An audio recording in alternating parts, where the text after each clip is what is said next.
Hello and welcome to Behind the Spires. I'm Ed, and this is... I'm Molly, and we have a special co-host with us today, a special friend and co-host. Today we have Erica Rohrbaugh, our Manager of Opportunity and Transformation with the city, who helps support workforce efforts in Frederick. Thank you for joining us today, Erica. Thank you for having me. I'm really excited to be here. We're so excited to have Yes. not one, not two, but three hosts today. So we have a really special episode. We say special a lot, but this is extremely special. Yes. Can you tell people who we're talking to today? Yes, we are thrilled here at the City of Frederick to have Portia Wu, Maryland Secretary of Labor, joining us.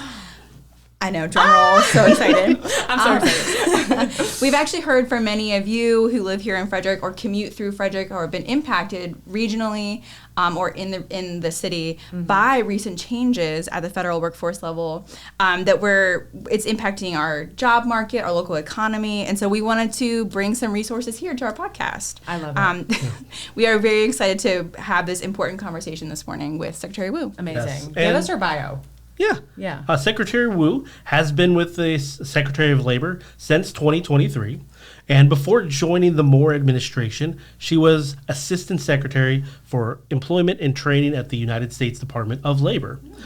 During her time at DOL, Secretary Wu led the implementation of the Bipartisan Workforce Innovation and Opportunity Act of 2015, which reformed federal workforce programs and instituted new accountability and reporting measures. She is very impressive. What a resume. Yes, because before DOL, Secretary Wu served at the White House Domestic Policy Council as Special Assistant and Senior Policy Advisor to President Barack Obama, ever heard of him, for labor and workforce from 2011 to 2014. And before joining the Obama administration, Secretary Wu also served as the Labor Policy Director for the late Senator Ted Kennedy.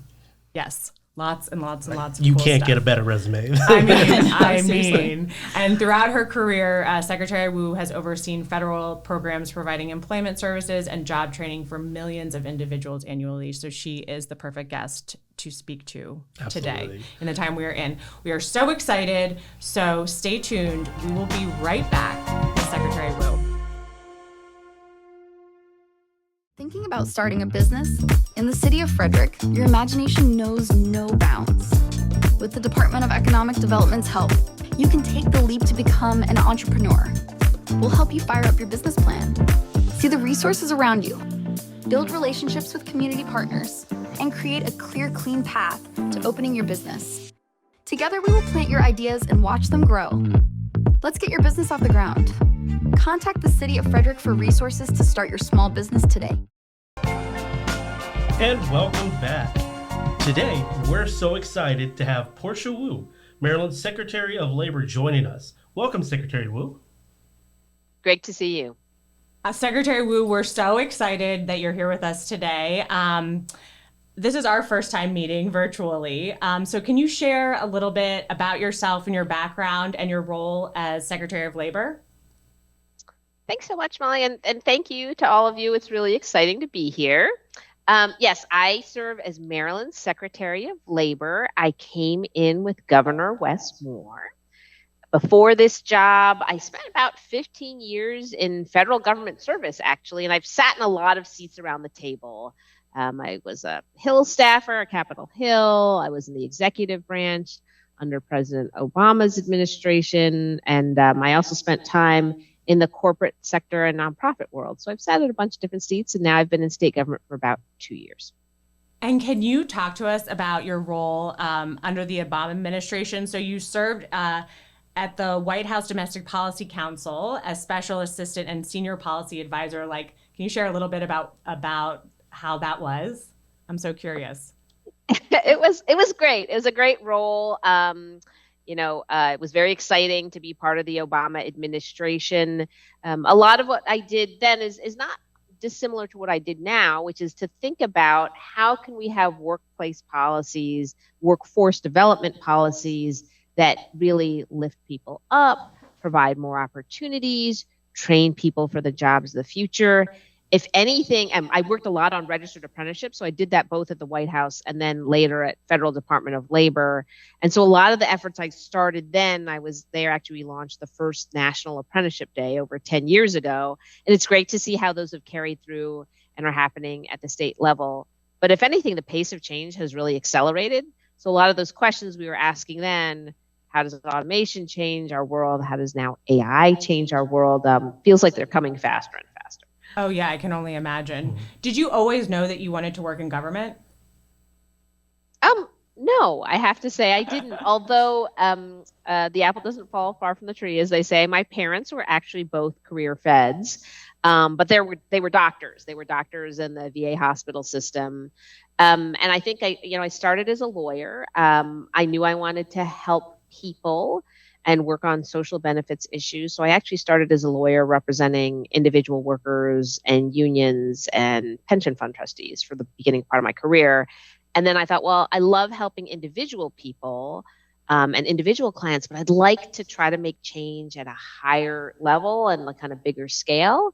And that's what led me to policy and politics. That's beautiful. I have to share really quickly. Both my parents were career feds, and they both worked at Department of Labor. So you have that. Oh my goodness! Yes, my stepmom was actually on the 6th floor in the production office. She did AV, and then my dad was there his whole career. So little shout out. Hi, Mom and Dad. I hope they enjoyed it. They did. They loved it. Awesome. So thank you again for joining us to talk about definitely a hot topic right now. Not just regionally, but nationally, workforce. So how are federal workforce reductions affecting Maryland workers? And what ripple effects are you seeing in the private sector, at the state and local governments? So I think we've all seen the headlines. Maryland is sort of ground zero for some of these federal workforce changes. We have about 270,000 Marylanders who work in federal service. There are over 200,000 who work as federal contractors in some way. So that's almost 1 in 7 Maryland workers. I will say we haven't yet seen so one of the key things we do at Maryland Department of Labor, of course, is we help individuals, we administer the unemployment insurance program. So when people lose their jobs, if they're eligible for unemployment insurance, we manage those claims and pay them out. And we also do what are called workforce services. So we help people look for jobs, find better jobs, get additional skills training if that's what they need to move into a job. So you can see both of those things really are sort of at the crosshairs of what's needed here. We have not yet seen a huge increase in unemployment claims across the state. We have had, I think it's over 1,400 claims from federal workers applying for unemployment insurance, but we know the footprint of federal workers in Maryland is far larger than that. And I think we understand, this is a process. It's going to be a longer period of time before we truly understand all of the impacts. Are you hearing anything directly from those who are impacted? Can you share any stories that you might have? Of course, we have. There have been a number of job fairs. Actually, there was a large one in Frederick a few weeks ago that I attended. I've been to a number around the state. Governor Moore also has held roundtables, and we're having focus groups directly with impacted federal workers. I'd say, first of all, and to any federal workers who are listening, I really, I'm sorry for what's happened. People are very upset. They're very stressed out. The way the process has gone has been very confusing for people. So a huge part of it is, just trying to get a handle on what is happening, especially a lot of the probationary workers at the start. They were saying, I didn't know I lost my job until I showed up and was locked out of my email account. And then I asked IT and they said, oh, I'm sorry, you've been terminated. So we are hearing there's a lot of stress and a lot of concern, but that's what we're here for, is to try to help people through this transition. I love that, because I think that's what we're hearing too from our residents. It's like that confusion, the lack of guidance, and just not knowing what's going to happen is sometimes almost worse than like when you finally get that decision. But Governor Moore recently announced a new process to streamline hiring for critical and hard to fill positions at the state. So what does this mean for job seekers and staffing agencies? So first of all, we're really excited about this effort, and we've been focusing in a couple key areas. For example, human resources, procurement, accounting, some of the fiscal, technicians. These are skills that people have in federal government. I would say we're so blessed that we have so many talented and skilled federal workers across our state. It does, we're getting lots of applications in the state. We hope that we will continue to receive them. And I think, there are a couple things we need to do as a state. First of all, try to make that match. And we've partnered with organizations like Civic Match, and we've had thousands of individuals apply through those processes. And then what we need to do is how to figure out how to match them up. Maybe that's opportunities in the state. Like I said, there are those streamlined areas we're really trying to accelerate where people have those skills we desperately need. And they translate really well from federal government to state government. But we also have to look at private sector opportunities because we can't absorb everyone in state government. We're not that large. And we want to make sure that we connect people to all the different options out there. Very cool. Thank you. Yeah, absolutely. I don't think anybody assumes that the state or like local governments like the city of Frederick can absorb these employees or dislocated workers. So you mentioned partnerships. What private partnerships are you aware of, or what kind of private support is out there? So first of all, I mentioned Civic Match. That is one of the partnerships we have entered into. That's a specific place for federal employees to try to find matching opportunities, upload their resume, say, hey, I'm looking for something. And then we at the state are taking a close look, but we're also partnering with other organizations so they get a special attention. I will also say we're doing things like we have an effort around feds who might be interested in transitioning to teaching. So if people can go to the website at teach.maryland.gov, because we know maybe people have spent a long time in federal service. They have a lot. They want to keep giving back. These are people who enjoy working with the public, enjoy serving the public. They have a wealth of knowledge to transmit. Maryland has a huge teacher shortage. So trying to figure out how people can bring those professional skills from the workplace into the classroom is another one of the efforts we're working on. I love that focus on transferable skills. Yes. Like you spent your career being dedicated to helping people. How can we continue to help in a different way? That's really awesome. And teaching seems like exactly the right transition, like giving back. I love that. Yeah, and are there any other ways you guys are supporting like retraining or like upskilling, especially for workers who are displaced by these like economic shifts? So we already had a number of efforts underway, and we're grateful even in a tight budget climate that the governor's budget and what was approved by the General Assembly is going to help us double down on some of these growth sectors. Look, we know one of our responses to this situation, and frankly, it was one Governor Moore had already been emphasizing, is we need to diversify our economy. We really need to have more private sector growth. Having the strong connection with federal government has been great in the past to buffer the ups and downs, but we need to have more private sector investment and growth. And there's some sectors in which Maryland already is a leader or can become more of a leader. We think of them as sort of lighthouse growth sectors. So some of them, for example, are cybersecurity and information technology and aerospace, biotechnology, which is a huge strength for Frederick. And so thinking about how can we help individuals gain the skills to move into those growth sectors and support the terrific growth and investments we're seeing right in your backyards. I know that, for example, recently AstraZeneca did an announcement. Lieutenant Governor, we're really excited to see some of those investments, but those companies need workers. And so to help people do that, we are investing. You will see some programs that we're working on the state with our local partners, specifically around cybersecurity skills, biotechnology, and of course, healthcare. That's another area where that's sort of foundational. Without healthcare, we can't have the rest of our economy grow. We can't have healthy workers. We just can't really run. And we know there are huge shortages there with nursing and some other key occupations, behavioral health. So we will be doing focused efforts to help individuals get skills in those areas and move into good jobs there.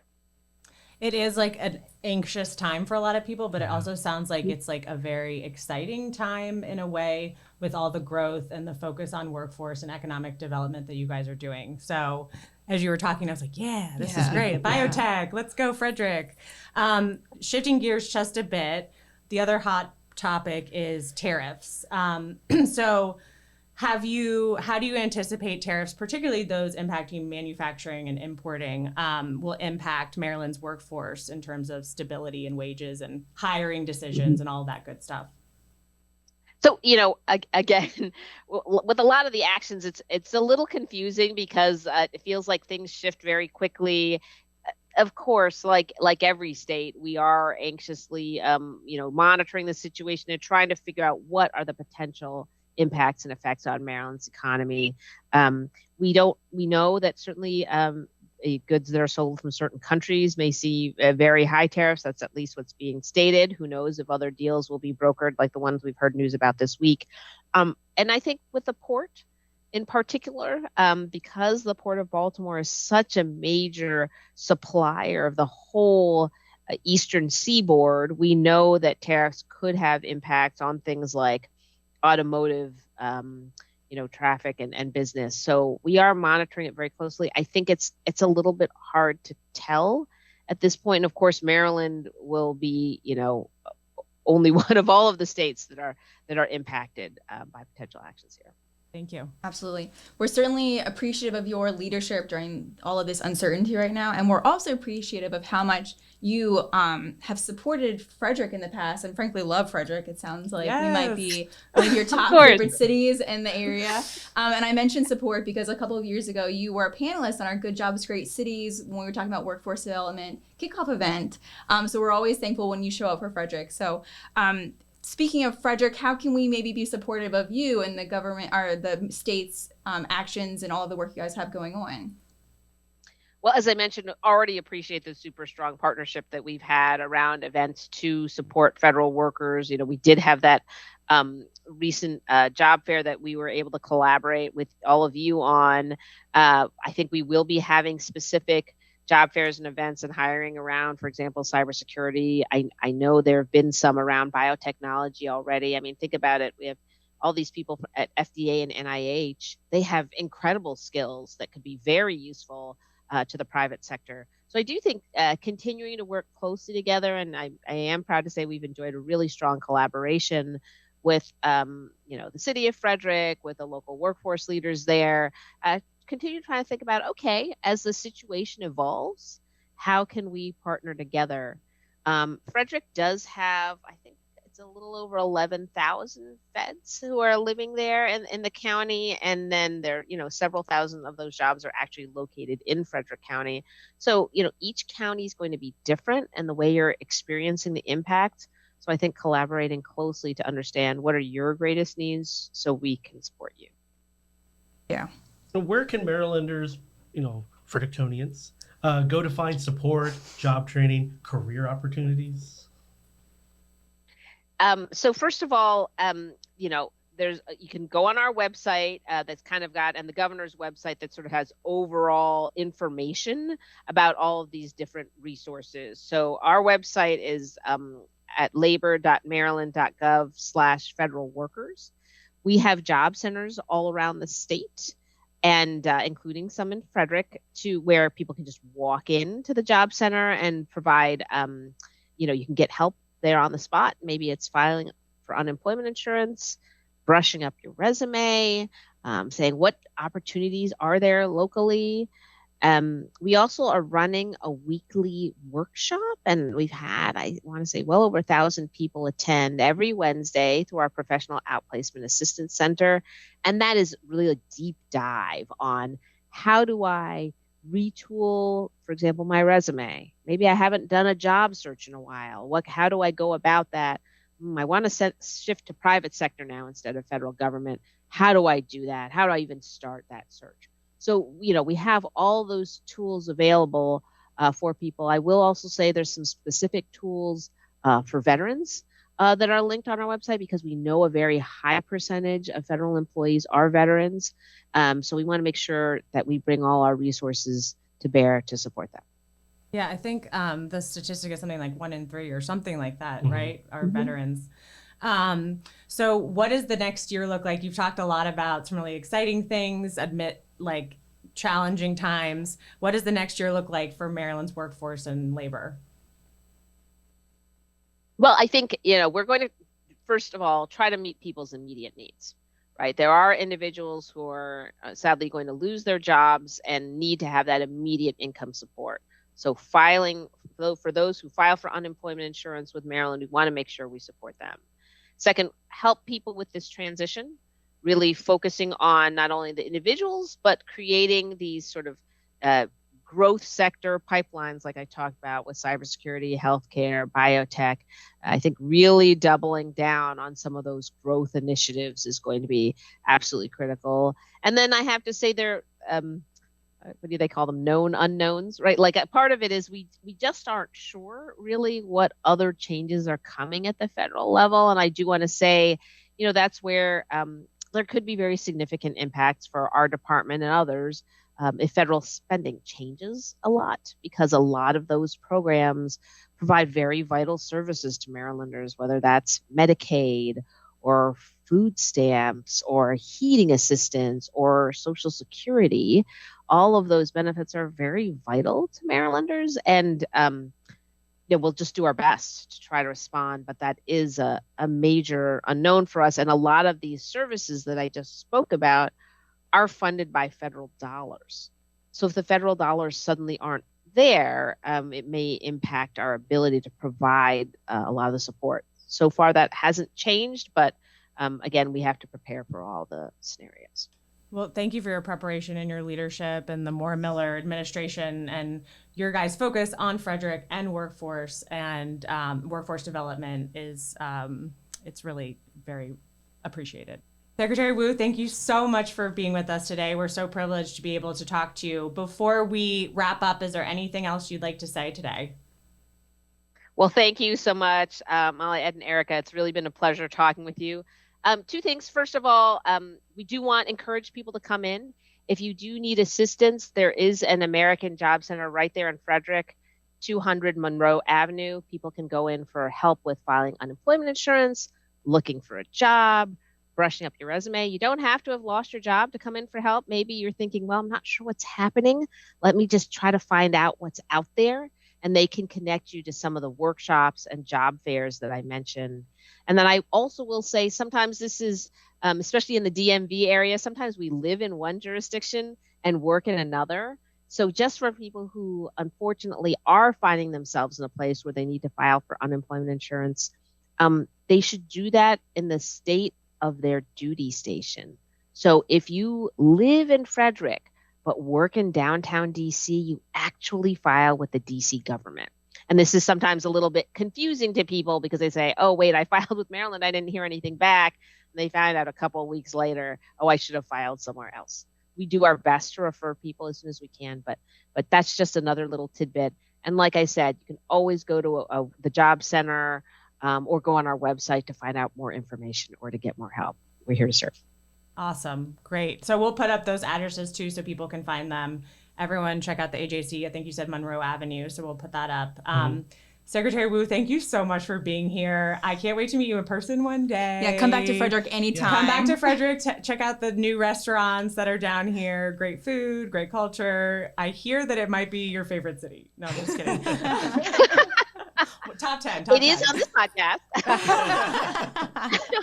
I can't wait to see. I was there for the sort of beginning of the demolition for the construction for the new hotel. Yes. So I'm super excited to see the progress and how that is going. Yes, absolutely. Fantastic. Well, we hope you have a great rest of your day, and thank you so much. Thank you. Great to talk to you. Bye. We really value the partnerships we create with local companies who we trust to provide products and services that help us keep Frederick at the highest level of livability and sustainability for our residents.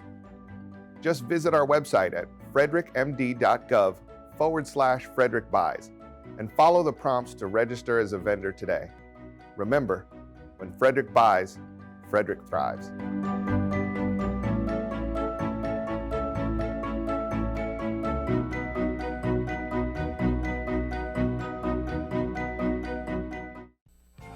And welcome back. Welcome back, guys. Wow.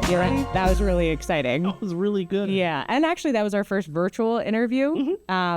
So hopefully we can open it up to more folks at the state level. Absolutely. And you guys watching, let us know how that worked. Yeah. If you liked it, shoot, we'll do more. Yeah, Secretary Wu is awesome. We can talk to her anytime. And remember, guys, we do have on our homepage, we have resources for federal workers. So if you go to the City of Frederick homepage under News and Information, you should see that there's a picture that says resources for federal workers. It links to the state resources and county resources and city-specific resources. Yes. So we do have some updates. Oh. And what is one of those? Well, this is an election year in the city of Frederick. Exciting. In the election this year and moving forward, each of the 5 newly established districts will have 1 dedicated council member, while 2 at-large council members will continue to represent the entire city. The filing period for candidates is open and will remain open until July 1st. During this period, potential candidates must submit all necessary paperwork and meet the eligibility requirements to be officially entered into the race. You can find the forms on, I bet you can guess, The website. our website. And in the next few months, residents will receive new voter registration cards by mail that will include your new district. So if you have any questions about that, you will get that in the mail. And all registered voters will also receive mail-in ballots for the primary and general elections. Official ballot drop sites will be available at several locations. We'll announce those once they are firmed up. For those who prefer in-person voting, it will be available at the Trinity Rec Center at 6040 New Design Road. Primary early voting is August 22nd and 23rd.